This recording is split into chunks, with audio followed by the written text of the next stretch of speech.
दोस्तों, आज की कहानी है बहू प्रेगनेंसी में हर समय पड़े नहीं रहते। दोस्तों, कहानी शुरू करने से पहले अगर हमारे चैनल को सब्सक्राइब नहीं किया हो तो कर लीजिए ताकि आपके पास पहुंचे हर नया वीडियो।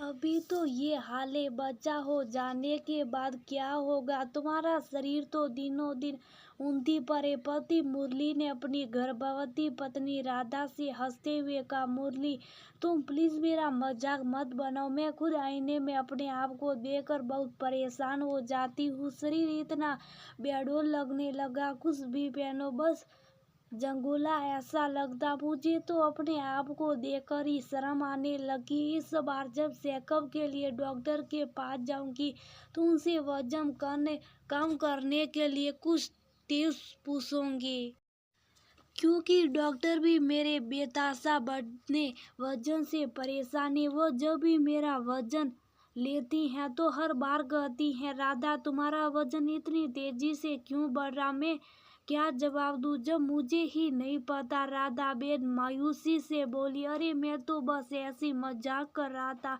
तुमसे सच में सीरियस हो गई। इस समय सिर्फ तुम अपनी फर्स्ट प्रेगनेंसी एंजॉय करो। इन सब बातों के बारे में मत सोचो, खाओ पियो मस्त रहो, जिससे आने वाला बच्चा भी खूब गोलू मोलू और हंसमुख जन्म ले। वैसे भी आज गांव से अम्मा आने वाली हैं तुम्हारी देखभाल के लिए। अब डिलीवरी तक तो वो यहाँ ही रहेगी। मैं ऑफिस से सीधा स्टेशन चला जाऊंगा। अम्मा को लेने आने में थोड़ा लेट हो जाऊंगा।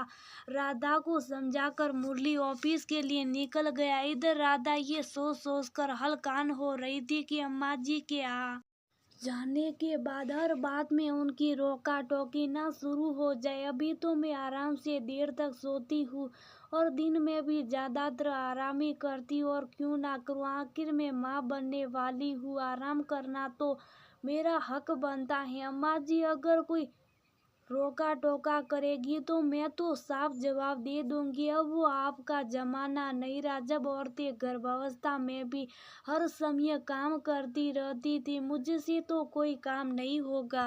तभी डोरबेल बजी और राधा ने दरवाजा खोला तो मुरली अपनी माँ के साथ आया था। राधा जैसे उनके शरण स्पर्श करने के लिए झुकी, वो ने झुकने के लिए मना करते हुए अपने गले लगा लिया। बेटा इस समय अपने बड़ों से सिर्फ राम राम लिया करो, झुकने की जरूरत नहीं है। देखा राधा, तुमने मेरी माँ कितनी अच्छी है, तुम्हें भी इनके साथ बहुत अच्छा लगेगा। शादी में तो तुम अम्मा के साथ रुक नहीं पाई थी, मेरे साथ यहाँ आ गई थी, लेकिन अब तुम देखना मेरी अम्मा तुम्हारा कितना ख्याल रखेगी। तुम्हारी सारी परेशानियों को चुटकी में हल कर दी। हाँ राधा बेटा, तुम्हारे मन में कोई भी बात हो तुम निष्कोच होकर मुझे बताना। मैं साथ जरूर हूँ तुम्हारी, लेकिन उससे पहले एक औरत हूँ जो समझती है कि पहली गर्भावस्था में होने वाली माँ किस दौर से गुजरती है।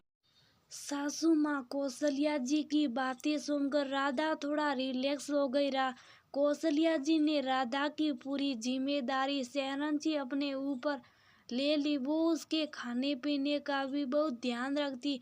जब से वो आई थी देख रही थी कि राधा एक जगह बैठी रहती, जरा भी इधर उधर हिलती डुलती नहीं। सुबह का सारा काम मुरली ऑफिस जाने से पहले करके जाता। उसके बाद उसने पूरे दिन के लिए मेड लगा रखी थी। अब तो कौशल्या जी आ गई तो कोई परेशानी थी नहीं। राधा सबसे ज्यादा अपना ध्यान रखती, हर समय अपनी मनपसंद चीजें बनवा कर खाती या फिर ऑनलाइन पिज्जा बर्गर सब मंगवाती रहती। उसके बढ़ते वजन का मुख्य कारण फास्ट फूड था। ये बात कौशल्या जी अच्छी तरह समझ चुकी थी, बस उसे समझाने का मौका तलाश रही थी।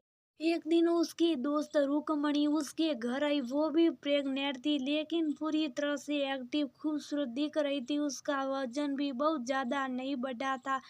राधा बड़ी ही आश्चर्यचकित हुई और बोली, रुंकू तू तो लग ही नहीं रही कि प्रेग्नेंट है, और एक मुझे देख बिल्कुल ढोल हो गई हूँ। बच्चा होने से पहले तो मेरा ये हाल है, बच्चा हो जाने के बाद क्या हो गया? मैं तो यही सोच सोच कर परेशान हूँ।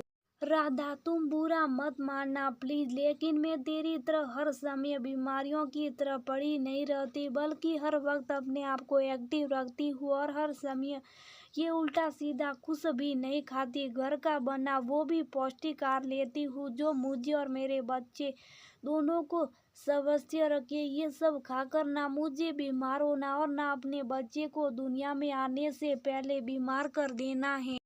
राधा ने रुंकू के आने की बात सुनकर अपने और उसके दोनों के लिए ऑनलाइन पिज्जा ऑर्डर कर दिया था, जबकि कौशल्या जी ने कहा भी मैं घर में कुछ पौष्टिक बना देती हूँ, लेकिन राधा ने ये कहते हुए मना कर दिया, अरे माँ जी, मेरी दोस्त ये सब घर का बना खाना नहीं खाती और इस समय तो वो भी प्रेग्नेंट है, तो उसका भी मन मेरी तरह ये सब खाने का करता होगा। थोड़ी देर बाद रुंकू चली गई और राधा और भी ज्यादा उलझ गई। तब कौशल्या जी उसके पास आकर बैठी और उसका हाथ अपने हाथ में लेकर सहलाते हुए कहने लगी, देखो तुम मेरी किसी भी बात का ये मतलब बिल्कुल मत निकालना कि मैं सास हूँ इसलिए जबरदस्ती तुमसे अपनी बातें मनवाना चाहती हूँ। जो मैंने भुगता वही मैं तुम्हें भी एहसास करवाऊंगी। ऐसा कुछ नहीं है, मैं अभी जो कुछ भी कहूँगी वो तुम्हारी भलाई के लिए कहूँगी।